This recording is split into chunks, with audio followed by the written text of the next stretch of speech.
Hello students, कैसे हैं आप सब लोग। वेलकम करता हूं क्लास आपका इस सीरीज के अंदर, जहां पर पूरी की पूरी क्लास 12th टर्म 1 की इकोनॉमिक्स हम 6 दिन के अंदर खत्म करेंगे। यानी आज को मिलाकर 6 दिन के अंदर हम पूरा का पूरा आपका इको टर्म 1 के लिए फिनिश करेंगे, ताकि बोर्ड एग्जामिनेशन में 40 आउट ऑफ 40 आ सके। अब कम से कम 6 दिन तो आप ईमानदारी से पढ़ोगे ही पढ़ोगे, और घंटे अगर देखें तो 6 दिन के अंदर 4 घंटे के अंदर मैं आपको करा दूंगा। लेकिन कल की भी क्लास होगी डेली बेसिस पे, पूरा का पूरा ये इकोनॉमिक्स का वीक है, जहां डेली शाम को 5 बजे वीडियो आएगी और मंडे टू सैटरडे आपका पूरा सिलेबस खत्म टर्म 1 का। जी हाँ, बिल्कुल सीरियसली बोल रहा हूं। जिसने शुरू भी नहीं किया अभी, वो भी बहुत अच्छे से कर सकता है इस सीरीज को कंप्लीट। और नोट्स अगर आपको चाहिए तो एसपीसीसी मोबाइल एप्लीकेशन डाउनलोड करो, लिंक डिस्क्रिप्शन में है। और उसके अंदर क्लास आप फ्री स्टडी मटेरियल के टैब पे जाओगे तो क्लास आप ओपन करोगे, आपको पीडीएफ मिल जाएगा इको का भी और बीएसटी का भी। ओके, तो चलो बिना देरी के स्टार्ट करते हैं। आज हम खत्म करेंगे money and banking one shot के अंदर। जहां जहां से जो जो क्वेश्चन पूछे जा सकते हैं वो भी मैंने यहां रख रखे हैं आपके लिए, क्वेश्चन भी हैं, कॉन्सेप्ट भी पूरा है। शुरू नहीं भी किया तो भी क्लास आज से शुरू करोगे तो बहुत अच्छे से आपका पूरा का पूरा कंप्लीट हो जाएगा। ठीक है, अच्छा लगे दोस्तों में शेयर कर देना, लाइक और कमेंट करना मत भूलना। स्टार्ट करते हैं। सबसे पहले मनी फिर बैंकिंग। तो मनी है क्या क्लास? मनी जो है वो मीडियम ऑफ एक्सचेंज है। अगर आप कोई भी चीज को एक्सचेंज करना चाहते हो तो तुम्हें क्या चाहिए? पैसा। मनी के इन्वेंशन से पहले एक सिस्टम चलता था जिसके अंदर क्लास बार्टर सिस्टम है, यानी कि सामान के बदले सामान। मैंने कुछ सामान दिया और बदले में आपसे कोई सामान ले ले, इसे बोलते हैं CC economy, barter system. But इसके बारे में आपको नहीं पढ़ना। लेकिन मनी जब आया तो वो सिस्टम खत्म हो गया, बिकॉज बार्टर सिस्टम के अंदर बहुत सारी कमियां थी। जो सामान मैं आपको दे रहा हूं, क्या पता आप उसे लेना ना चाहते हो, जो मुझे चाहिए क्लास वो क्या पता आपके पास ना हो। और भी बहुत सारी समस्याएं क्लास की, कैसे एक्सचेंज करेंगे क्लास, आलू के बदले प्याज कितना, ठीक है, काऊ के बदले क्लास बफेलो तो कितना। तो इस सिचुएशन में बहुत सारी प्रॉब्लम्स को खत्म करने के लिए मनी का इन्वेंशन हुआ। मनी के टाइप्स को भी नहीं पढ़ना क्लास आपने, बस आपने पढ़ना है मनी और मनी सप्लाई। तो मनी क्या है? Act as a medium of exchange. अगर तुम्हें कोई भी चीज एक्सचेंज करनी है, तो तुमको क्या चाहिए क्लास? पैसा चाहिए, मनी चाहिए। If money is commonly money is commonly accepted as a medium of exchange, यानी कि मनी एक ऐसी चीज है जिसे कॉमनली क्लास एक्सेप्ट किया जाता है। यानी कोई भी क्लास इसको लेने से आपको मना नहीं करेगा। अगर आप पैसे दे रहे हो तो क्लास कोई मना नहीं करेगा लेने से, क्योंकि मनी जो है वो लीगल टेंडर होता है, वो सरकार द्वारा क्या होता है? वैलिड होता है। यानी कि लिखा रहता है उसमें ना कि मैं धारक को वचन देता हूं, तो कोई मना नहीं कर सकता उसको लेने से। ठीक है, नेक्स्ट है मनी सप्लाई। अब इस टॉपिक में तुम्हें पढ़ना क्या है? सबसे पहली बात आप ध्यान रखना, मनी सप्लाई कैसा कॉन्सेप्ट है? Stock concept. मनी सप्लाई कैसा कॉन्सेप्ट है? Stock concept. Supply of money is a stock concept. It refers to the total stock of money. किसी भी तरीके का मनी हो क्लास जो आम जनता के पास है। किसके पास है? Held by the people of a country at a particular point of time. क्योंकि ये स्टॉक है, और स्टॉक को हमेशा पॉइंट ऑफ टाइम पे देखा जाता है, 15 जनवरी को या 25 मार्च को या क्लास 12 नवंबर को। किसी भी पब्लिक के पास कितना पैसा है, देश के अंदर जो टोटल जनता है ना, पॉपुलेशन, उनके पास किसी पर्टिकुलर डेट पे कितना पैसा है, that is called money supply. तो मनी सप्लाई कैसा कॉन्सेप्ट है बेटा? ऑप्शन आएगा स्टॉक फ्लो, स्टॉक कॉन्सेप्ट। लेकिन मनी सप्लाई के अंदर जो हम काउंट करते हैं वो किसका पैसा काम काउंट करते हैं? पब्लिक का। Money supply includes only the stock of money which is held by public. यानी वो स्टॉक ऑफ मनी, मनी का वो स्टॉक जो जनता के पास है। किसके पास है? पब्लिक के पास है। तो किसके पास वो स्टॉक होगा तो काउंट नहीं करोगे class? Who demand for money. सीधी सी बात है, पब्लिक मनी की डिमांड करती है और बैंक और गवर्नमेंट मनी की सप्लाई करती है। तो मनी सप्लाई जो है वो पहली बात तो स्टॉक कॉन्सेप्ट है, पॉइंट ऑफ टाइम पे मेजर किया जाता है। किसका पैसा? पब्लिक का। पब्लिक के अंदर दो लोग आते हैं, इंडिविजुअल और बिजनेस फर्म। तो मनी सप्लाई में किन किन का पैसा काउंट नहीं किया जाता class? Stock of money held by the government, सरकार के पास जो पैसा है, या stock of money held by the banking system. Government के पास और बैंकों के पास जो पैसा है उसे मनी सप्लाई में काउंट नहीं करते। किसको काउंट करते हैं? जो पैसा आम जनता के पास है, मेरे पास, आपके पास जो पैसा है वो। और जो पैसा क्लास किसके पास है? बिजनेसमैन के पास है, उन्हीं पैसों को मनी सप्लाई में काउंट करेंगे। और एक ऐसा कॉन्सेप्ट है बेटा stock concept. Okay, money supply के जो कंपोनेंट है, मनी सप्लाई को मेजर करने का जो कंपोनेंट है, उसमें आपको M1, M2, M3, M4 है। लेकिन आपको M1 को ही डिटेल में पढ़ना है तो मैं M1 ही करा रहा हूं क्लास आपको। M1 का फॉर्मूला है CC DD और OD विद RBI। CC मतलब क्या होता है? Currency in cash. आम जनता के पास जो करेंसी कैश में है, जो पैसा आपके पास है कैश में, पेपर कॉइन्स हो सकता, पेपर नोट हो सकता है, कॉइन हो सकता है, वो सारा का सारा पैसा हो गया currency in cash. Demand deposit, आपको पता है कि हम लोगों के बैंक में जो पैसा पड़ा है, चाहे हमारा सेविंग अकाउंट के अंदर पैसा पड़ा हो, चाहे वो करंट अकाउंट के अंदर, आपने कभी देखा होगा तो एटीएम से पैसे निकालते तो ऑप्शन मांगता है कि सेविंग अकाउंट है या करंट अकाउंट है। सेविंग अकाउंट मतलब होता है बचत खाता, जो आम जनता जो है उनका अकाउंट होता है। करंट अकाउंट बिजनेसमैन का होता है, क्लास जो बिजनेस होता है उनका जो अकाउंट होता है करंट अकाउंट। सेविंग अकाउंट के अंदर बहुत सारी लिमिटेशंस होती हैं जो करंट अकाउंट में नहीं होती, मतलब खर्च करने की लिमिट, पैसा आने जमा करने की लिमिट वो करंट में नहीं होती, क्योंकि वो बिजनेस पर्पस है, वो कमर्शियल पर्पस है। Saving is your on purpose, वो आपका ऑन पर्पस है, प्राइवेट यूज के लिए, उसमें बहुत सारी लिमिटेशंस रहती हैं। बट आप ध्यान रखो कि कोई भी पैसा अगर हमने बैंक में जमा कराया है, जिसे जब मर्जी तब निकाल सके हम लोग, अगर से मान लो कि मेरे खाते में 15,000 रुपए हैं अभी, तो मैं कुछ भी शॉपिंग कर सकता हूं, किसी भी एटीएम से पैसे निकाल सकता हूं, और आधी रात को भी शॉपिंग कर सकता हूं, एटीएम से पैसे निकाल सकता हूं। तो जब मैं डिमांड करूंगा तब मुझे पैसा मिल जाएगा, that is called demand deposit. ये डिमांड डिपॉजिट है, ठीक है। और अदर डिपॉजिट विद आरबीआई, मतलब करेंसी इन कैश, जो छुट्टा रोकड़ा आपके पास है, रुपया आपके पास है। डिमांड डिपॉजिट, जो पैसा आपका बैंक में पड़ा हुआ है। और अदर डिपॉजिट विद आरबीआई, यानी कि रिजर्व बैंक ऑफ इंडिया के पास कुछ ऐसा पैसा पड़ा होता है, जिनके बारे में पढ़ेंगे, जिसके अंदर आता है जिसको कहते हैं अदर डिपॉजिट। तो आपने ध्यान रखना है, सीसी का मतलब क्या है, करेंसी इन कैश, नोट्स और कॉइन्स। डीडी का मतलब क्या है, demand deposit, deposit of public with commercial bank. भाई सीधी सी बात है, हम लोगों का अकाउंट तो आरबीआई में हो नहीं सकता, तो हमारा अकाउंट कमर्शियल बैंक में ही होगा ना। तो हम लोगों का जो पैसा कमर्शियल बैंक के पास पड़ा हुआ है, जिसे जब मर्जी तब हम बैंक से निकाल सकते हैं, उस डिपॉजिट को क्या कहते हैं class, demand deposit. So demand deposit जो है वो पब्लिक के, वो पैसा है क्लास जो पब्लिक का है, कहां पे पड़ा हुआ है, कमर्शियल बैंक के पास, which can be withdrawn by issuing cheque. आप चेक इशू करके एटीएम से कैसे भी पैसा निकाल सकते हो। It must be noted that here we only include net demand deposit. तो यहां पे हम लोग कौन सी डिपॉजिट को लेते हैं, नेट डिमांड डिपॉजिट, यानी कि it means inter bank deposit are excluded. अच्छा सर, इंटर बैंक डिपॉजिट क्या होता है, ध्यान रखना, M1 के अंदर डिमांड डिपॉजिट के अंदर इंटर बैंक डिपॉजिट को नहीं काउंट करते, इंटर बैंक डिपॉजिट को एक्सक्लूड करते हैं। ये इंटर बैंक डिपॉजिट क्या होता है, एक बैंक का पैसा जो दूसरे बैंक के पास पहुंच गया है, किसी भी तरीके से एक बैंक का पैसा अगर दूसरे बैंक के पास है, तो this is called inter bank deposit. Inter bank deposit are those deposit held by one bank on the behalf of other bank. एक बैंक का पैसा दूसरे बैंक के पास है, उसको बोलते हैं इंटर बैंक डिपॉजिट, और हम उससे कभी भी मनी सप्लाई में काउंट नहीं करते। क्लियर है, कैसा कॉन्सेप्ट है, स्टॉक कॉन्सेप्ट है। M1 जो है वो सीसी डीडी ओडी है। सीसी मतलब करेंसी इन कैश, डीडी मतलब डिमांड डिपॉजिट, ओडी मतलब अदर डिपॉजिट। डिमांड डिपॉजिट के अंदर इंटर बैंक डिपॉजिट को काउंट नहीं करते। अच्छा, ये जो ओडी है वो अदर डिपॉजिट विद आरबीआई है, तो रिजर्व बैंक के पास कौन कौन सी अदर डिपॉजिट रहती हैं, ओके। सबसे पहला क्या है, deposit held by the RBI on the behalf of foreign bank और फॉरेन गवर्नमेंट। फॉरेन बैंक का पैसा और जो फॉरेन गवर्नमेंट का पैसा आरबीआई के पास जमा है, वो किसके अंदर आता है, अदर डिपॉजिट के अंदर। क्या क्या, फॉरेन बैंक और फॉरेन गवर्नमेंट, ठीक है। दूसरा, demand deposit of international institutions like IMF और वर्ल्ड बैंक। इंटरनेशनल लेवल पे दो क्लास इंस्टीट्यूशन है जो वर्ल्ड वॉर टू से जो नुकसान हुआ पूरे वर्ल्ड को, जो कंट्री शामिल थी इसके अंदर, उनको जो नुकसान हुआ उसको रिकंस्ट्रक्ट करने के लिए, उसको ठीक करने के लिए, उस देश को बचाने के लिए बर्बादी से, क्लास दो वर्ल्ड लेवल के फाइनेंशियल इंस्टीट्यूशन बनाए गए। एक है क्लास इंटरनेशनल मॉनेटरी फंड, एक है क्लास वर्ल्ड बैंक, ठीक है, वर्ल्ड बैंक। तो ये जो आईएमएफ है और वर्ल्ड बैंक है, इनका पैसा अगर कुछ आरबीआई के पास पड़ा है तो उसे बोलेंगे अदर डिपॉजिट। किस किसका, foreign bank, foreign government, IMF, world bank, और तीसरा क्या है class, NABARD, national bank for agriculture and rural development. NABARD apex bank है क्लास, जो रूरल एरिया के बैंकिंग सिस्टम को कंट्रोल करता है, रूरल एरिया के डेवलपमेंट का जिम्मा लेता है। ये एस्टैब्लिश कब हुआ था क्लास, 12 जुलाई 1982। वैसे ये इंडियन इकोनॉमी कॉन्सेप्ट है, बट मैं जब भी नाबार्ड की बात करता हूं तो आप ध्यान रखना, नाबार्ड एपेक्स बॉडी है, national bank for agriculture and rural development, और 12 जुलाई 1982 को इसकी स्टैब्लिशमेंट हुई थी।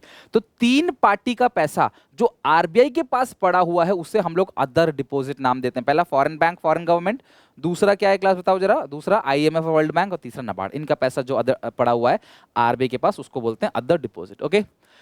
तो ध्यान रखना क्लास कि मनी सप्लाई जो है उसका फॉर्मूला है सीसी डीडी ओडी, ये स्टॉक कॉन्सेप्ट है।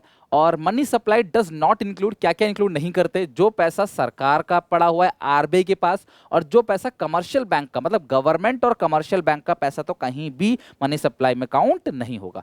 मनी सप्लाई यानी कि जो कंपोनेंट है M1, उसको क्लास ट्रांजैक्शन मनी और कहते हैं, या उसे मोस्ट लिक्विड कहते हैं, क्योंकि देखो M1, M2, M3, M4, तो M4 जो है वो लीस्ट लिक्विड है, और M1 जो वो मोस्ट लिक्विड, यानी M1 जो है सबसे ज्यादा जल्दी से कैश में कन्वर्ट हो सकता है। कई बच्चे बोलते सर लिक्विड का मतलब क्या होता है, बेटा लिक्विड का मतलब यहाँ पे क्या होता है क्लास की, जिन चीज़ों को इजीली आप कैश में कन्वर्ट कर सकते हो। लाइक मेरे पास एक मोबाइल फ़ोन है, तो वो उसे मैं इजीली कैश में कन्वर्ट नहीं कर सकता, वो इजीली क्लास बिकेगा नहीं, ठीक है, मुझे बहुत मेहनत करनी पड़ेगी बेचने के लिए, बहुत डीलिंग्स करनी पड़ेगी, बहुत बार्गेनिंग करना पड़ेगा, एडजस्टमेंट करना पड़ेगा। बट अगर मेरे पास गोल्ड है तो वो हाईली लिक्विड है, तुरंत मैं उसे बेच सकता हूँ किसी भी सुनार के पास जाके। ओके, तो ये क्लास आपका M1 है, मनी सप्लाई है। बाकी थोड़ा सा ये ध्यान रखना कि टर्म डिपॉजिट क्या होता है, डिमांड डिपॉजिट क्या होता है। बेसिकली डिमांड डिपॉजिट को ना चेकेबल डिपॉजिट भी कहते हैं। क्या कहते हैं क्लास? Checkable deposit. जब मर्जी तब आप चेक इशू करके बैंक से पैसा निकाल सकते हो। ये रेकरिंग होता है, बार बार होने वाला डिपॉजिट है। लेकिन जो टर्म डिपॉजिट है बेसिकली वो एफडी होता है, फिक्स डिपॉजिट आपका होता है, नॉन चेकेबल। अगर मेरे खाते में 2 लाख रुपए है और मैंने चेक इशू और मैंने एफडी करा ली 1 लाख की, तो मेरे खाते में 1 लाख ही बचेगा, फिर मैं शॉपिंग 1 लाख की ही कर सकता हूँ। मेरे को अगर और पैसा खर्च करना है तो मुझे एफडी तुड़वानी पड़ेगी। अगर मैं चेक इशू करके दूंगा इस सिचुएशन में तो चेक बाउंस होगा। मान लो मेरे खाते में 2 लाख है और मैंने 1 लाख की एफडी करा ली, तो अब मेरे नेट बैलेंस 1 लाख ही है, और अगर मैं चेक काट के दूंगा किसी को 1.5 लाख का तो वो बाउंस हो जाएगा, क्योंकि मेरे खाते में 1 लाख ही है। तो ये नॉन चेकेबल है, यानी कि ये जो आपने एफडी कराई है, आपने सारी एफडी करा दी, तो आप चेक इशू नहीं कर सकते। एफडी इज नॉन चेकेबल और डिमांड डिपॉजिट चेकेबल, कभी भी पैसा निकाल सकते हैं, जब डिमांड करें ये कभी भी निकाल नहीं सकते, जब एफडी टूटेगी तभी पैसा निकाला जाएगा। ओके, नेक्स्ट है क्लास कुछ बेसिक क्वेश्चन जो बेसिकली मनी के अंदर इतना ही है। मनी सप्लाई का कॉन्सेप्ट आपको ध्यान रखना चाहिए, जैसे dash is the main source of money supply in economy. जो मनी सप्लाई का जिम्मा है वो सेंट्रल बैंक और कमर्शियल बैंक दोनों का है, तो आप बोथ पे टिक करोगे, बोथ ए एंड बी। ध्यान रखना मनी सप्लाई का काम जो है वो दोनों का है, कमर्शियल और सेंट्रल बैंक दोनों का। मनी सप्लाई कैसा कॉन्सेप्ट है बेटा? सिंपल सा कॉन्सेप्ट है class. Money supply stock concept है, क्योंकि मनी सप्लाई को मेजर करते हैं किसी पर्टिकुलर पॉइंट ऑफ टाइम, किसी पर्टिकुलर डेट पे। ध्यान रखना, लाइक 15 मार्च एक पर्टिकुलर डेट है, तो इस डेट पे जनता के पास कितना पैसा है, that is called money supply. I hope money supply concept class आपका अच्छे से क्लियर हो गया होगा। Next come to banking. तो अगर हम बैंकिंग की बात करें तो बैंक्स है क्या? बैंक्स वो फाइनेंशियल इंस्टीट्यूशन, यानी कि फाइनेंशियल इंस्टीट्यूशन जो है वो एक बड़ा कॉन्सेप्ट है और बैंक एक छोटा कॉन्सेप्ट है। तो वो financial institution which accept deposit and granting loan, जिनका काम क्या होता है डिपॉजिट को लेना और लोन को देना, उस फाइनेंशियल इंस्टीट्यूशंस को क्या बोलते हैं क्लास? बैंकिंग। बैंक दो टाइप के होते हैं क्लास, कमर्शियल बैंक और सेंट्रल बैंक। और हमारी कंट्री का, हर कंट्री का एक सेंट्रल बैंक होता है जो पूरी बैंकिंग सिस्टम को कंट्रोल करता है। उसी तरीके से हमारी कंट्री का जो सेंट्रल बैंक है उसका नाम क्या है class? Reserve Bank of India. तो कमर्शियल बैंक है क्या? बेसिकली कमर्शियल बैंक किसको कहते हैं? A commercial bank is that financial institution which accept deposit from the public and offer loan for the purpose of consumption और investment. यानी कि public से डिपॉजिट लेते हैं और पब्लिक को लोन देते हैं कंजप्शन पर्पस से या इन्वेस्टमेंट पर्पस से। यानी कि मैं अपने लिए कुछ खरीदने के लिए तो लोन लूंगा, या मैं कहीं इन्वेस्ट करने के लिए लोन लूंगा। Okay, example state bank of India, Punjab national bank, ICICI bank, yes bank, देना बैंक, ठीक है, बहुत सारे बैंक है क्लास, ठीक है, यूनियन बैंक। तो जो काफी सारे बैंक्स हैं, तो कुछ इसमें से ऐसे बैंक है जो नेशनलाइज बैंक है, जिनको सरकारी बैंक बोलते हैं। जैसे आप बोलते हो क्लास सरकारी बैंक इलाहाबाद बैंक जैसे, ठीक है, वो सरकारी बैंक है। या फिर आप यूनियन बैंक कह लो, या एसबीआई कह लो, पीएनबी कह लो, सरकारी बैंक है। क्योंकि क्लास 1969 से पहले जो बैंक्स थे ना, वो बेसिकली गरीब लोगों को लोन नहीं देते थे। किसान, गरीब लोगों के जो लोन थे, गरीब लोग थे जो धोती कुर्ता पहन के नॉर्मल सीधे साधे लोग रहते थे, उनको लोन नहीं देती थी बैंक्स। कहते थे भैया ये लौटाए ना लौटाए, डर रहता था। तब क्लास 14 कमर्शियल बैंक, जो बड़े कमर्शियल बैंक थे, प्राइवेट बैंक, सरकार ने उनका नेशनलाइजेशन किया, यानी कि उनकी परसेंटेज शेयर अपने पास रख लिए ज्यादा। और ये हुआ कब क्लास? 19 जुलाई 1969। तो 1969 वो ईयर था जहां पे 14 मेजर बैंक्स का क्या हुआ क्लास? सरकार ने नेशनलाइज कर दिया। सरकार ने उनके शेयर रख लिए अपने पास। सरकार ने बोला भैया ये तो हमारी कंपनी है, और अब आप जो है वो प्रॉफिट मोटिव के लिए काम मत करो, सोशल वेलफेयर के लिए काम करो, गरीब लोगों को लोन दो, देश का पिछड़ा वर्ग, गरीब वर्ग जो भी है वो आगे बढ़ेगा, तभी तो पूरा देश आगे बढ़ेगा। ठीक है, तो ये सरकार की सोच थी नेशनलाइजेशन के बीच। इसके बाद भी अभी हाल फिलहाल में ही क्लास मोदी सरकार में आपको पता है कुछ बहुत सारे जो बैंक्स थे कमर्शियल सरकारी बैंक थे, उनको पीएसयू जो बैंक थे उन सबको जोड़ के एक बड़े बड़े बैंक बना दिए गए, तो आपको पता ही होगा। ओके, तो profits are generated by way of spread. तो बैंक्स प्रॉफिट कैसे कमाती है? स्प्रेड के माध्यम से। स्प्रेड क्या होता है? आपने जमा किया 4% आपको ब्याज मिल रहा है, कोई और लोन लेना आया उसको 20% ब्याज पे लोन दे दिया, तो बीच में जो मुनाफा बैंक कमाती है वो स्प्रेड होता है। तो बैंक का जो मेन कमाई है वो इंटरेस्ट ही है, कि भाई जो आपसे सस्ते रेट पे ले लिया पैसा, आपका पैसा भी सेफ है, थोड़ा बहुत ब्याज भी मिल रहा है आपको, और आपने जो डिपॉजिट किया उस पर ब्याज आपको मिल ही रहा है। और यही पैसा सारा कलेक्ट करके वो किसी और को लोन दे देते हैं और उससे ज्यादा ब्याज लेते हैं। तो जिससे कलेक्ट किया वो ज्यादा लिया और जिसको दिया वो थोड़ा दिया, तो बीच का जो गैप है दैट इज कॉल्ड स्प्रेड। यही बैंक्स की कमाई होती है। Spread refers to difference between the rate at which they lend money and the rate at which they borrow. तो जिस रेट पे लोन देते हैं, जिस रेट पे बोरो करते हैं, क्लास ध्यान रखना, उसको हम लोग क्या कहते हैं, स्प्रेड बोलते हैं। उसका जो डिफरेंस है वो स्प्रेड है। एक बैंकिंग टर्मिनोलॉजी है क्लास, टर्मिनोलॉजी। तो ये क्या क्या है, सीआरआर, एसएलआर, एलआरआर। देखो, हर कमर्शियल बैंक को एक रिजर्व मेंटेन करना पड़ता है, that is legal reserve ratio. It is compulsory for every commercial bank, they have to maintain legal reserve ratio. अगर आप कमर्शियल बैंक हो, आपको आरबीआई से लाइसेंस मिला हुआ है, तो आपको ये रिजर्व मेंटेन करना जरूरी है। और इस रिजर्व को हम लोग क्या बोलते हैं क्लास, लीगल रिजर्व रेशियो। जिस जो दो होता है क्लास, क्या, सीआरआर और SLR. CRR is cash reserve ratio.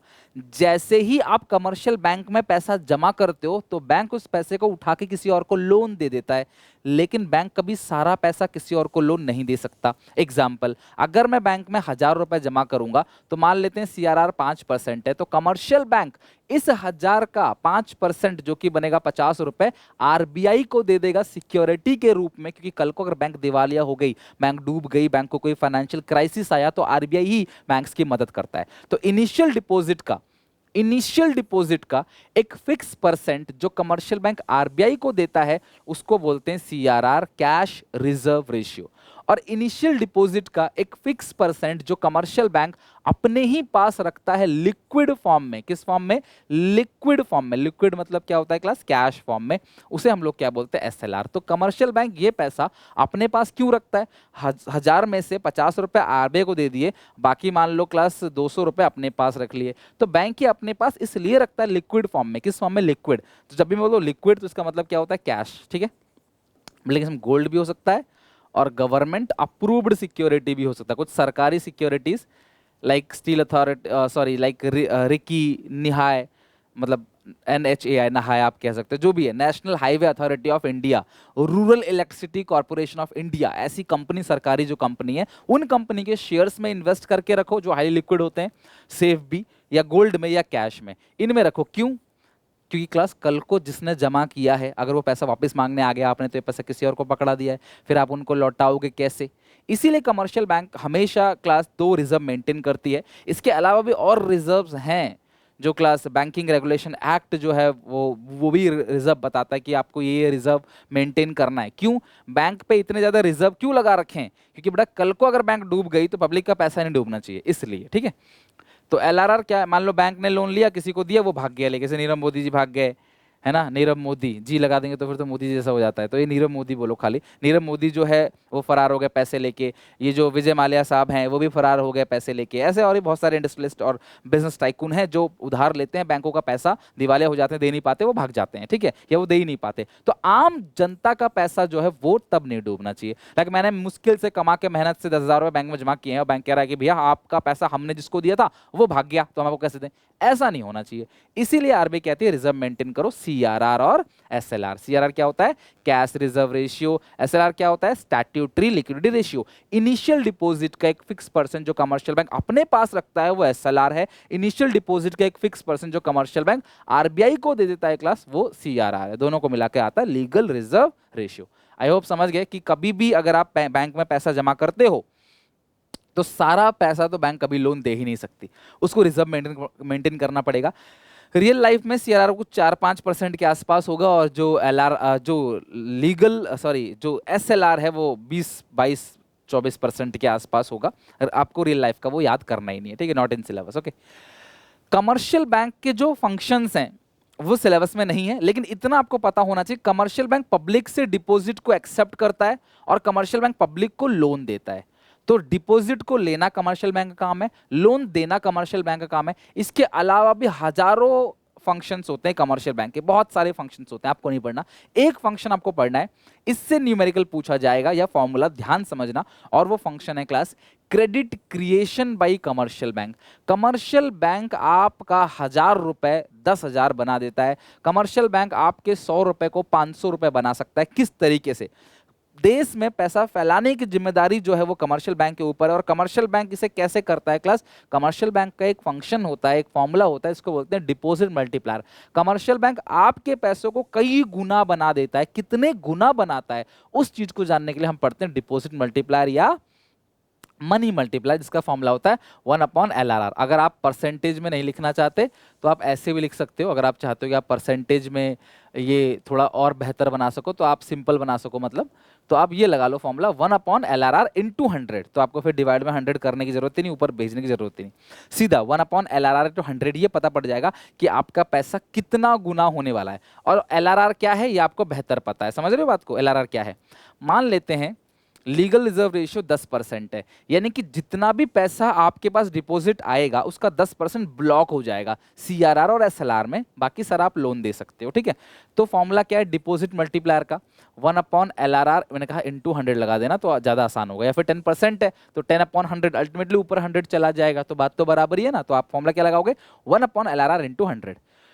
तो कितना टाइम्स होगा? 10 टाइम्स, यानी कि आपका पैसा 10 गुना बन जाएगा। और अगर मैं बोलूँ कि LRR 20% है, सो डिपॉजिट मल्टीप्लायर 1/20 इंटू 100, 21 जा 20, 25 जा 100, यानी कि 5 टाइम्स।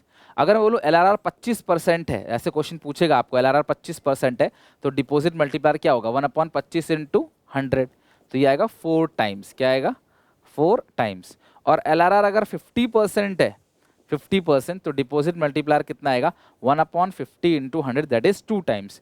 तो यहाँ पे आपको एक सीखने को मिलेगा क्या, कि जितना ज्यादा लीगल रिजर्व रेशियो होगा मल्टीप्लाई उतना ही कम होगा। मतलब जितना ज्यादा आप रिजर्व रेशियो बना दोगे, कमर्शियल बैंक को बांध दोगे, यार तुम इतना पैसा लोन नहीं दे सकते, तो यार वो लोन कम देंगे, वो फैलेगा भी कम। कैसे कम फैलेगा अभी दिखाऊंगा आपको।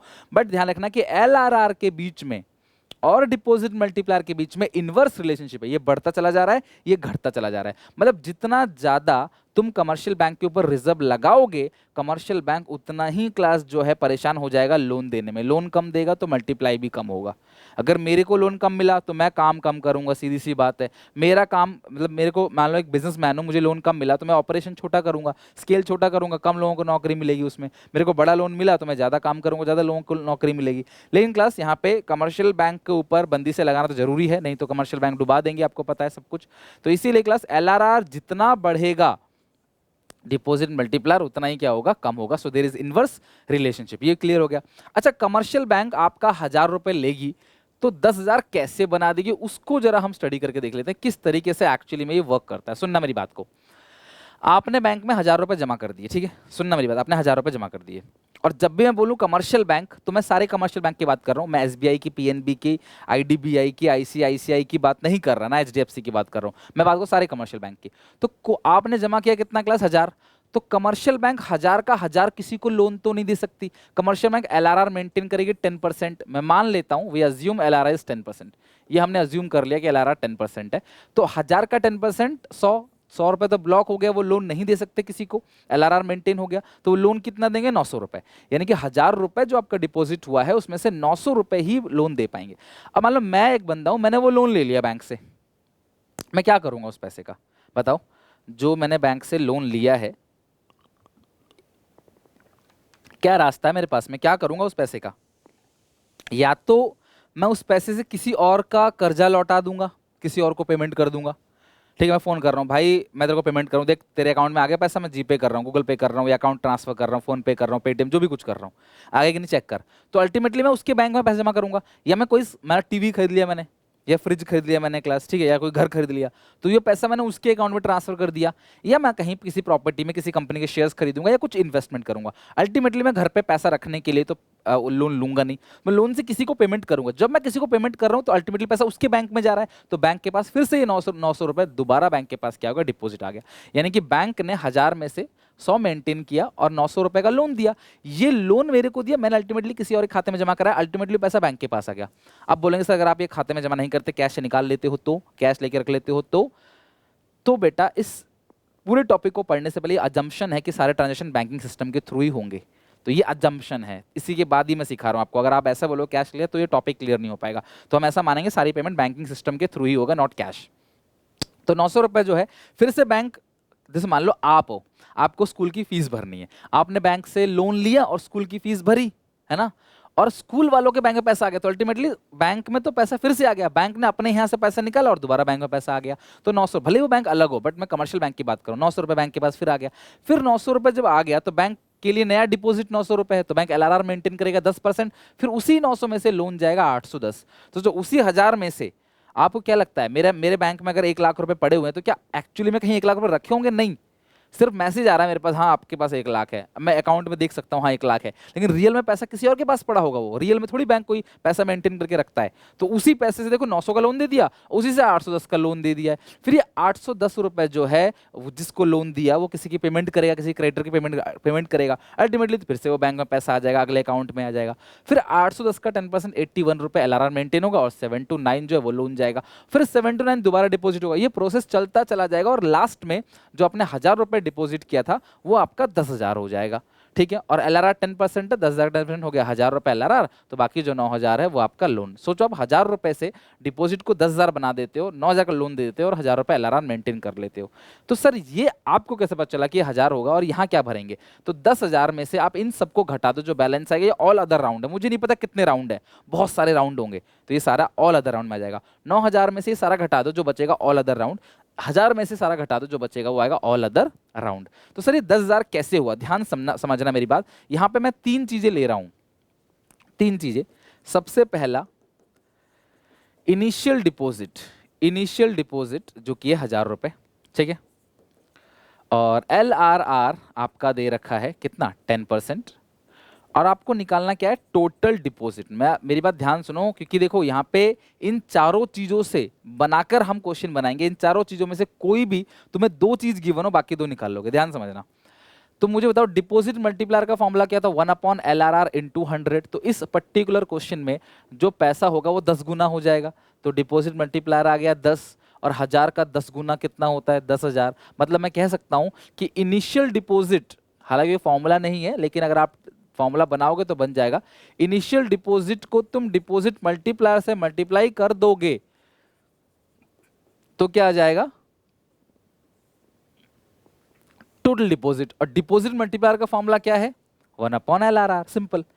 तो अगर मैं तुम्हें इनिशियल डिपॉजिट दे दूं और डिपॉजिट मल्टीप्लायर दे दूं तो मल्टीप्लाई करके टोटल डिपॉजिट निकाल लोगे। मैं तुमको टोटल डिपॉजिट दे दूं और डिपॉजिट मल्टीप्लायर दे दूं, तुम डिवाइड करके इनिशियल डिपॉजिट निकाल लोगे। और अगर तुमको मैं एलआरआर दे दूं तो तुम डिपॉजिट मल्टीप्लायर निकाल लोगे। और मैं तुमको टोटल डिपॉजिट दे दूं, एलआरआर दे दूं, तो क्लास आप क्या करोगे? इनिशियल डिपॉजिट आराम से निकाल लोगे। ओके, तो अभी हम क्वेश्चन देखेंगे। हालांकि ये क्वेश्चन है, अगर आप करके दिखाना चाहो तो मुझे खुशी होगी, आप करके दिखाओ। एलआरआर है 25%, ठीक है। इनिशियल डिपॉजिट आपको पूछा है, टोटल डिपॉजिट जो है वो क्लास 40,000 है। तो आप बताओ शुरू में कितना डिपॉजिट किया होगा? लगाओ दिमाग, वीडियो पॉज करो, और एक एक बच्चा जो रिवीजन सीरीज को मेरी सीरियसली ले रहा है कमेंट करेगा, क्लास उसका सही जाएगा तो भी वो कमेंट करेगा।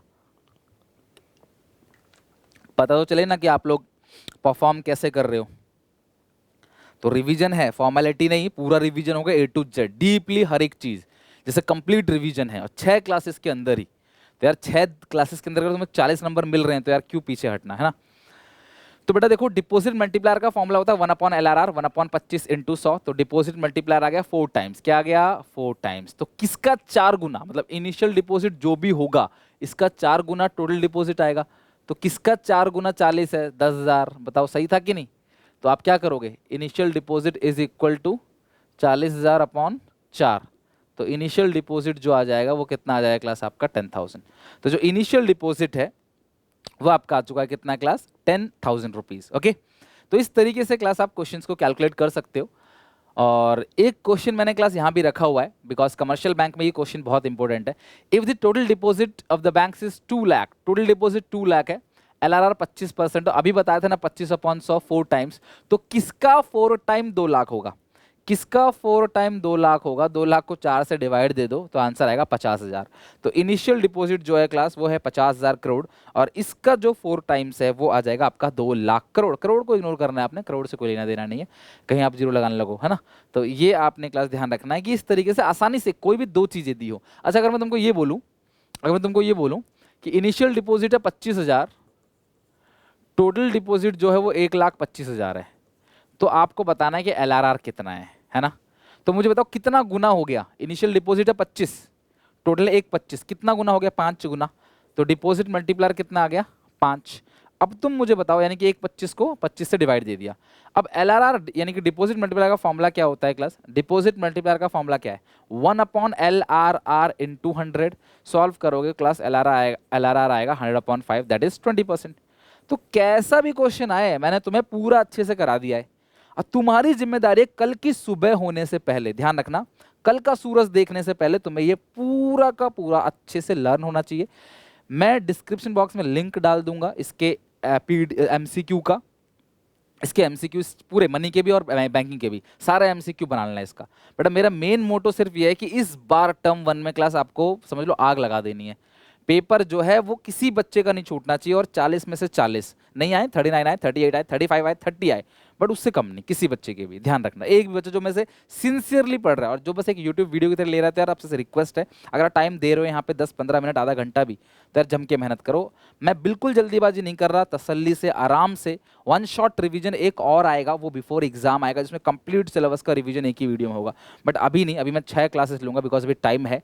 तो 6 क्लासेस के अंदर अगर आप दिल से दिमाग से अच्छे से मेहनत करोगे ना, 1-1 घंटा लर्न करोगे अच्छे से, तो आराम से 6 दिन के अंदर, इसी वीक के अंदर तुम्हारा इको भी पूरा खत्म हो जाएगा आराम से।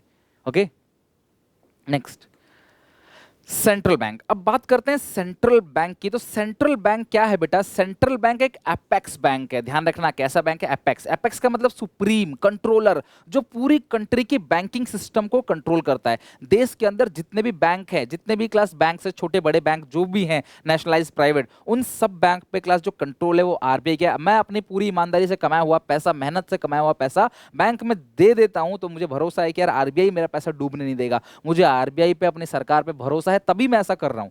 तो जो रिजर्व बैंक ऑफ इंडिया है ना क्लास, वो एक तरीके से कंट्रोल करता है सारी बैंकिंग सिस्टम को, इसीलिए उसे बोलते हैं क्लास क्या, एपेक्स बैंक। यानी कि हर कंट्री के अंदर एक सेंट्रल बैंक होता है, हर कंट्री के अंदर, जो पूरी कंट्री के बैंकिंग सिस्टम को कंट्रोल करता है। हमारी कंट्री का वो बैंक कौन सा है class, Reserve Bank of India. Note पे लिखा हुआ रहता है, RBI आपने पढ़ा जरूर होगा। ओके, तो रिजर्व बैंक ऑफ इंडिया यानी कि हमारी कंट्री का सेंट्रल बैंक, जो उसके क्या क्या फंक्शंस हैं वो हमारे सिलेबस में, और हम वही पढ़ने जा रहे हैं अभी, ठीक है। Central bank is an apex bank that control the entire banking system of a country. पूरी कंट्री के बैंकिंग सिस्टम को ये कंट्रोल करता है। पूरे देश में जो बैंकिंग सिस्टम है उसे कंट्रोल करने का काम, कमर्शियल बैंक को लाइसेंस देने का काम, और भी बहुत सारी चीजें हम पढ़ेंगे जो किसके कंट्रोल में है क्लास, RBI के में। Entire banking system of a country. It is the sole agency, इकलौती ऐसी एजेंसी है जो नोट इशू करता है, नोट छापता है। इंडिया में क्लास वो कौन है, RBI। इंग्लैंड में बैंक ऑफ इंग्लैंड, और क्लास अमेरिका का जो सेंट्रल बैंक है उसका नाम है फेडरल रिजर्व सिस्टम। तो उनके नोट पे क्लास फेडरल डॉलर पे फेडरल रिजर्व सिस्टम लिखा रहता है। RBI was established in April 1935, establish कब, वो 1935, लेकिन जो RBI का एक्ट है वो है क्लास 1934 का। तो ये थोड़ा ध्यान रखना, मैच द फॉलोइंग में कुछ पूछा जा सकता है इसके रिगार्डिंग कि RBI स्टैब्लिश कब हुआ 1935, और RBI का जो एक्ट बना वो कब है 1934। और central bank is also known as a bank of issue, और एक सुप्रीम बॉडी है जो पूरी कंट्री के बैंकिंग सिस्टम को कंट्रोल करेगा। ये नोट छापता अकेले, इसलिए बैंक ऑफ इशू भी इसको कहते हैं। Okay,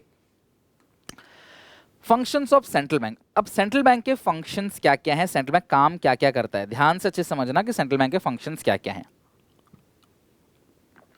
assertion, reason, case based question, true false question, इन सब टॉपिक से पूछा जा सकता है। तो सबसे पहला क्या काम करता है ये, issuing authority of currency note. देश के अंदर, अच्छा ऐसा नहीं कि कितना भी नोट छाप ले, दिन रात सुबह शाम छपाई, और नहीं, सरकार की परमिशन से सरकार जब कुछ फॉरेन करेंसी या गोल्ड गिरवी रखती है, एक परसेंटेज, फ्रैक्शनल रिजर्व सिस्टम है हमारा, सरकार को गिरवी रखना पड़ेगा कुछ ना कुछ। लोन, एक जैसे लोन पे गिरवी रखते हैं ना, वैसे ही सरकार को मॉर्गेज देना पड़ता है, फॉरेन सिक्योरिटीज हो गया, गोल्ड हो गया, तब जाके RBI नोट प्रिंट करता है। तो RBI बहुत बड़ा है, उसके अलग अलग पार्ट हैं, एजेंसी, एक प्रिंटिंग एजेंसी उसका है अलग से, वो नोट छापता है। ऐसा नहीं कि दिन रात बस भरे पड़ रहे हैं, एम्प्लॉय भर्ती कर रहे हैं, छपाई कर रहे हैं। कई बार बचपन में आपको ये सब ख्याल भी आता होगा कि यार RBI अगर मुझे नोट छापने की मशीन मिल जाए तो क्या होगा, और अगर RBI जो है वो दबादम नोट छापता जाए और हेलीकॉप्टर से उड़ा दे, गरीब लोगों को नोट मिल जाए, सबको, मुझे भी 2-4 करोड़ करोड़ मिल जाएंगे। अगर सरकार ने ऐसा गलती से भी करने की कोशिश की तो पूरा देश बर्बाद हो जाएगा, फिर सब करोड़पति हो जाएंगे, फिर मैं खड़े होकर यहाँ क्यों पढ़ाऊंगा और आप भी क्यों पढ़ोगे, खुद सोचो। और दूसरी बात क्या है, ठेली लगाता है, जो आलू बेचता है, सब्जी बेचता है, होटल रेस्टोरेंट सब बंद हो जाएंगे, सब करोड़पति हैं भैया, कोई अपना काम क्यों करेगा। फिर खाने के लाले पड़ जाएंगे, ध्यान रखना। फिर मुझे एक एक रोटी भी 1-1 लाख 2-2 लाख की मिलेगी, बिकॉज जो बेचेगा वो बहुत महंगी बेचेगा, है कि नहीं, क्योंकि उस काम को कोई नहीं कर रहा। ये चीज़ है। तो ऐसा अगर आया हो कभी ख्याल तो मैं कभी और डिस्कशन करूंगा डिटेल, बट अभी फिलहाल नोट छापने का जो एक्सक्लूसिव राइट है वो किसके पास है क्लास? सेंट्रल बैंक के पास। हमारी कंट्री का जो सेंट्रल बैंक है वो आरबीआई है। सेंट्रल बैंक ऑफ इंडिया भी एक कमर्शियल बैंक है। कहीं आप सोचो कि sir central bank of India, आपने बोर्ड भी देखा होगा कहीं ना कहीं सेंट्रल बैंक ऑफ इंडिया का, तो वो एक कमर्शियल बैंक है। सेंट्रल बैंक ऑफ इंडिया वो कमर्शियल बैंक है, ठीक है। लेकिन मैं बात कर रहा हूँ क्लास सेंट्रल बैंक की, रिजर्व बैंक ऑफ इंडिया की, जो एक सेंट्रल बैंक है। Central bank of a country has exclusive right of issuing notes in 20th century। Central bank को क्या कहते हैं class? Bank of issue. Central bank is sole agency of issuing currency note which is legal tender. बेटा legal tender का मतलब क्या होता है क्लास? लीगल टेंडर का मतलब यह है कि वो लीगली वैलिड है, उसे लेने से कोई मना नहीं कर सकता, ठीक है, जितने भी नोट प्रिंट करती है। लेकिन जो कॉइन्स होते हैं, ध्यान समझना क्लास, जो कॉइन्स, कॉइनेज एक्ट, हमारे इंडिया का एक एक्ट है, इसको बोलते हैं कॉइनेज एक्ट। तो कॉइनेज एक्ट के अकॉर्डिंग जितने भी कॉइन्स होते हैं ना क्लास, वो लिमिटेड लीगल टेंडर होते हैं। क्या होते हैं क्लास? Limited legal tender. यानी कि जैसे अब तो 1-1 के सिक्के ही चलते हैं क्लास, यहाँ पे और कोई सिक्का तो पहले 10 पैसे, 5 पैसे, 1 पैसा, 25 पैसा, 25 पैसे का सिक्का भी चलता था, 1 पैसा का भी सिक्का चलता था, 1-1 पैसे का। सोचो अगर मुझे किसी को 10 रुपए देने हैं तो 25-25 पैसे के मुझे कितने सारे सिक्के चाहिए देने के लिए। तो ये लिमिटेड टेंडर क्यों है क्लास? क्योंकि सरकार, ये जो कॉइनेज एक्ट है वो कहता है कि कोई इंसान एक लिमिट के बाद सिक्के लेने से मना कर सकता है। एक लिमिट सरकार ने फिक्स कर रखी है कॉइनेज एक्ट के अंदर। उस लिमिट से ऊपर अगर आप किसी को सिक्के दोगे तो कोई इंसान मना कर सकता है और आप उसको थोप नहीं सकते। लेकिन नोट्स के साथ ऐसा नहीं, करेंसी नोट किसी को दोगे तो मना नहीं करेगा वो, ओके। तो इसे लिमिटेड लीगल टेंडर बोलते हैं। लीगल टेंडर क्यों है क्लास? क्योंकि ये सरकारी पैसा है, यानी सरकार अप्रूव करती है इसको, गवर्नमेंट अप्रूव करती है। आपने देखा होगा जब 8 नवंबर 2016 को नोटबंदी हुई तो मोदी जी ने क्या कहा कि कल से 500 और 1000, आज मध्य रात्रि से 12 बजे से 500 और 1000 के नोट मित्रों वो अब लीगल टेंडर नहीं रहेंगे। यानी कि मोदी जी ने कह दिया वो लीगल टेंडर नहीं, उन्होंने ऐसा नहीं कहा था बंद हो गया, कागज हो गया, रद्दी हो गया, ऐसा नहीं, लीगल टेंडर नहीं रहेंगे। मतलब आप किसी को दोगे तो वो वैलिड नहीं है, ठीक है। अगर आपने ले लिया तो आप आगे किसी को नहीं दे सकते, तो आपके लिए तो रद्दी हो गया ना, फिर वो कागज हो गया इसी चक्कर में। इसे बोलते हैं लिमिटेड लीगल टेंडर, जो कॉइन्स मना कर सकते हैं। खैर छोड़ो, जो सिक्के होते हैं 1 रुपी कॉइन और 1 रुपी नोट, कई बच्चे कमेंट मत करना सर 1 रुपी नोट भी आरबीआई इशू करते हैं। मे बी क्लास आपके पास प्रॉपर नॉलेज नहीं है, कॉइनेज एक्ट पढ़ो, सर्च करो क्लास गूगल पे, कॉइनेज एक्ट के प्रोविजन पढ़ो। जो नोट है 1 रुपी नोट, 1 रुपी नोट जो है वो भी class ministry of finance he issue करता है, कॉइन्स और 1 रुपी नोट। तो मे भी किसी ने आपको बता दिया, तो आप अपनी गलती भी सुधारो और क्लास अगले आदमी को बताओ। नेक्स्ट है क्लास, पहला नोट छापने का अधिकार किसका पास है क्लास? आरबीआई के पास। जो 1 का नोट है, 1 का सिक्का कौन इशू करता है class? Ministry of finance. Ministry of finance मतलब गवर्नमेंट, ठीक है। बैंकर्स टू गवर्नमेंट, दूसरा बैंकर्स टू गवर्नमेंट। जो फैसिलिटी कमर्शियल बैंक से हम लोगों को मिलता है वही फैसिलिटी सरकार किससे लेती है? आरबीआई से। यानी सरकार का अकाउंट कौन मेंटेन करेगा? आरबीआई। सरकार को मुसीबत होगी तो किससे पैसे लेगा? आरबीआई से। तो ये बैंकर्स टू गवर्नमेंट है। रिजर्व बैंक ऑफ इंडिया सरकार का बैंक है, तो सरकार को ये पैसे भी देता है। अभी हाल फिलहाल में भी कुछ पैसे दिए थे, उससे पहले जो वो 2 लाख करोड़ या ऐसा कुछ अमाउंट जो है वो, या 4-5 लाख करोड़ रुपए, क्योंकि भैया बड़ी हो 1-2 लाख 10 लाख 1-2 करोड़ नहीं, सीधे 4 लाख करोड़, 2 लाख करोड़, 1 लाख करोड़, 50,000 करोड़, ऐसा जो है रिजर्व बैंक ऑफ इंडिया के पास जो सरप्लस आता है, रिजर्व आता है, उसमें से क्लास वो देती रहती है सरकार को मदद करने के लिए, ठीक है। तो रिजर्व बैंक ऑफ इंडिया क्या है क्लास? बैंकर्स टू गवर्नमेंट है, सरकार को एडवाइस भी करती है। नोटबंदी के टाइम पे पता ना क्लास की जो reserve Bank of India governor थे उनको पता था कि नोटबंदी होने वाला है, तो यार उनकी सलाह के बिना कैसे होगा?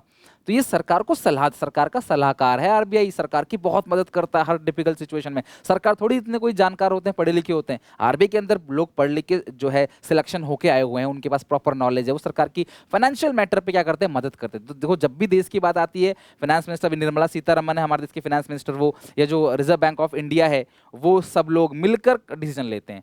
तो फाइनेंस मिनिस्टर हो गए और जो रिजर्व बैंक ऑफ इंडिया है वो सरकार को मदद करते हैं। बट फिलहाल हम आरबीआई की बात करें तो आरबीआई जो है वो क्या है क्लास, बैंकर्स टू गवर्नमेंट, सरकार को बैंकिंग फैसिलिटी देता है। बैंकों का भी बैंक है, हमारा बैंक कमर्शियल बैंक, और कमर्शियल बैंकों का जो बैंक है वो कौन है क्लास, आरबीआई। तो यानी कि रिजर्व बैंक ऑफ इंडिया बैंकों का बैंक है, बैंकों को सारी फैसिलिटी देता है। बैंकों को मुसीबत होगी तो वो लोन लेंगे क्लास किससे, आरबीआई से।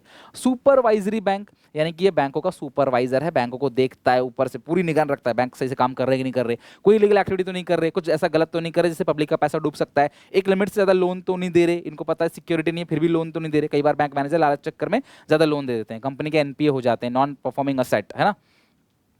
तो वो सारी चीजें बैंकों पर निगरानी रखता है कि सीआरआर एसएलआर सही से मेंटेन हो रहा है कि नहीं हो रहा, CRR cash reserve ratio, SLR statutory liquidity ratio maintain हो रहा है कि नहीं हो रहा, ये सारी चीज चेक करते हैं। और लेंडर्स टू लास्ट रिजॉर्ट, यानी कि कमर्शियल बैंकों को जब फाइनेंशियल क्राइसिस होती है, पैसों की बहुत दिक्कत होती है, तो कमर्शियल बैंक किसके पास जाते हैं लोन के लिए, आरबीआई के पास। Custodian of foreign exchange reserve, commercial bank हर कंट्री का, सॉरी सेंट्रल बैंक, तो सेंट्रल बैंक जो है वो आखिरी रास्ता होता है कमर्शियल बैंक का, लेंडर्स टू लास्ट रिजॉर्ट। और सेंट्रल बैंक जो है कंट्री का, वो रिजर्व मेंटेन करती है क्लास, कौन सा, फॉरेन एक्सचेंज रिजर्व। हर कंट्री जो है फॉरेन करेंसी का भंडार अपने पास इकट्ठा करती है ट्रेड के लिए क्लास, ट्रांजेक्शन्स के लिए। तो इंडिया में फॉरेन करेंसी का जो भंडार है वो इकट्ठा कौन करता है अपने पास, आरबीआई, यानी कि रिजर्व बैंक ऑफ इंडिया के पास फॉरेन करेंसी का भंडार है। अगला क्या है क्लास, और इवन आप ये कह सकते हो कि जब ये नोट छापता है तो सरकार से पैसे लेकर नोट छापता है। अगला है क्लास यहाँ पे फॉरेन करेंसी लेके, क्रेडिट कंट्रोल। अगर कंट्री के अंदर इन्फ्लेशन है, कंट्री के अंदर अगर इन्फ्लेशन है, लोग डिमांड ज्यादा कर रहे हैं या लोग डिमांड नहीं कर रहे, डिफ्लेशन है, इन दोनों सिचुएशन को कंट्रोल करने की जिम्मेदारी आरबीआई की है। और आरबीआई की एक पॉलिसी होती है जिसको बोलते हैं मॉनेटरी पॉलिसी। तो आरबीआई अपनी मॉनेटरी पॉलिसी से कंट्री में होने वाले एक्सेस डिमांड यानी इन्फ्लेशन या डेफिसिट डिमांड यानी डिफ्लेशन को कंट्रोल करता है। तो इन्फ्लेशन डिफ्लेशन कंट्रोल करने का जिम्मा आरबीआई का है। आरबीआई की एक पॉलिसी होती है जिसका नाम है मॉनेटरी पॉलिसी, बट आपको उसको डिटेल में नहीं पढ़ना। अगर किसी के स्कूल में पढ़ा दिया गया है, किसी बच्चे को लग रहा है कि वो पढ़ चुका है, तो यूट्यूब पे मेरी ऑलरेडी वीडियोस हैं, आप सर्च कर सकते हो क्लास कि monetary policy, Sunil Panda search करोगे तो आपको मिल जाएगा, ठीक है, या how to control inflation deflation search करोगे आप, मिल जाएगा। अच्छा, ये बैंक रेट क्या होता है, रेपो रेट क्या होता है, और रिवर्स रेपो, लिखा नहीं है मैं लिख देता हूं इसमें, रिवर्स रेपो रेट वो क्या होता है, ठीक है। ये तीनों चीज क्लास समझाता हूं, बैंक रेट, रेपो रेट और रिवर्स रेपो रेट, ठीक है। देखो, कमर्शियल बैंकों का जो बैंक है वो सेंट्रल बैंक है। पैसों की दिक्कत अगर कमर्शियल बैंक को है तो वो कहां जाएगा, सेंट्रल बैंक के पास। तो कमर्शियल बैंक सेंट्रल बैंक से उधार लेता है। हम लोग कमर्शियल बैंक से उधार लेते हैं जिस रेट पे, उसे बोलते हैं rate of interest. Commercial bank जिस रेट पे उधार ले रहा है आरबीआई से, यानी कि आरबीआई कमर्शियल बैंक को जिस रेट पे उधार दे रहा है, जो ब्याज दर है, उस रेट को बोलते हैं बैंक रेट या रेपो रेट। सीधी सीधी बात है क्लास कि कमर्शियल बैंक को उधार कौन देता है, आरबीआई। तो कमर्शियल बैंक आरबीआई से उधार ले रहा है, लोन ले रहा है, बोरो कर रहा है, तो किसी एक रेट पे तो कर रहा होगा ना, उस रेट को बोलते हैं बैंक रेट या रेपो रेट। दोनों सेम, अंतर क्या है, बैंक रेट होता है लॉन्ग रन के लिए, लंबे समय के लिए, और जो रेपो रेट है वो शॉर्ट टर्म के लिए होता है। बैंक रेट जो होता है क्लास विदाउट एनी सिक्योरिटी, यानी कि कोई सिक्योरिटी जो है वो आरबीआई अपने पास रखती नहीं है और उस पर विदाउट सिक्योरिटी वो दे देती है लोन, है ना। लेकिन जो रेपो रेट है वो आरबीआई क्या करती है, एक तरीके से जो बैंकों के शेयर्स हैं उनको खरीदती है और बैंकों को पैसा देती है। अगर मैं आपसे बोलूं कि आप मेरे पास पैसा मांगने आए, आप कमर्शियल बैंक में सेंट्रल बैंक, आप मेरे पास पैसे मांगने आ गए, मैंने भाई देखो कुछ गिरवी रखो मुझे, तो उस पे जो रेट लगेगा उसको बोलते हैं क्लास रेपो रेट, और बिना कुछ गिरवी रखे दे रहा हूँ क्लास, उसको बोलते हैं क्या, बैंक रेट। बट इतना डिफरेंस आपको नहीं ज्यादा पढ़ना, बस आप इतना ध्यान रखो कि कमर्शियल बैंक आरबीआई से जिस रेट पे लोन लेते हैं उस रेट को रेपो रेट या बैंक रेट कहते हैं, ठीक है।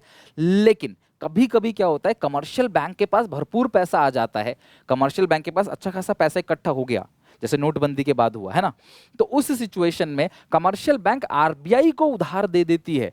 मतलब ये आरबीआई को उधार दे रहे हैं जिस रेट पे, उसको बोलते हैं reverse repo rate. The rate at which commercial bank park their extra surplus to RBI, the rate is called reverse repo rate. और जिस रेट पे RBI lend money to commercial bank और commercial bank borrow money from RBI, the rate is called bank rate और repo rate. ध्यान रखना, bank rate long term, repo rate short term. Bank rate पे कोई security नहीं, जबकि repo rate पे क्या होती है, सिक्योरिटी होती है, ओके।